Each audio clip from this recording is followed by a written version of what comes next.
Hi hello welcome to ఒక మాట. అక్కడ ఇప్పుడు వేగంగా డిఎన్ఏ టెస్టులు జరుగుతున్నాయి. తమ ఇంట్లో ఉన్న పిల్లలు తమకు పుట్టిన వారేనా అన్న అనుమానపు చూపులు మగవాళ్ళలో ఎక్కువ అవుతున్నాయి. తన భార్య ఇలా మోసం చేస్తుందని అనుకోలేదంటూ డిఎన్ఏ టెస్టులకు పరుగులు తీస్తున్నారు అక్కడి మగవారు. ఇంతకీ ఇదంతా ఎక్కడని అనుకుంటున్నారా? చెప్తానండి.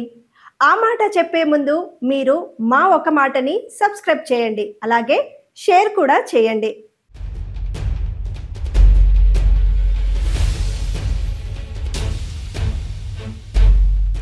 ఆఫ్రికాలోని ఉగాండాలో మగవారు తమ పిల్లలను తమకే పుట్టారా అన్న అనుమానంతో ఆసుపత్రుల చుట్టూ తిరుగుతున్నారు. అసలు దీనికి కారణమేంటో తెలుసా? ఇటీవల ఒక కేసులో అక్కడి కోర్టు డిఎన్ఏ టెస్ట్కి ఆదేశించింది. దీన్ని అక్కడి లోకల్ మీడియా విస్తృతంగా కవరేజ్ ఇచ్చింది. దీంతో దేశంలోని చాలా మందికి వారి సంతానంపై అనుమానాలు మొదలయ్యాయి. ఆఫ్రికా సాంప్రదాయాల గురించి ఇక్కడ మనం చెప్పుకోవాలి. అక్కడ పిల్లలు పుట్టకపోతే భారీదే సమస్య అని వదిలేస్తారు.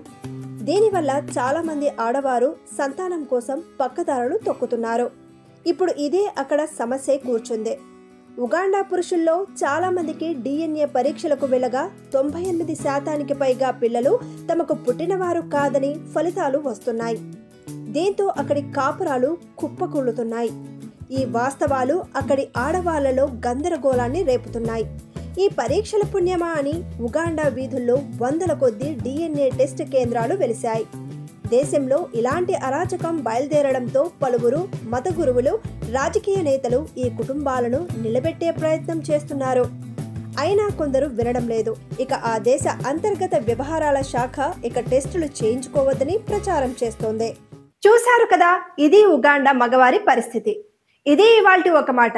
మరో మంచి అంశాన్ని మీ ముందుకు తెస్తుంది మీ ఒక మాట. అంతవరకు సెలవు. Bye bye.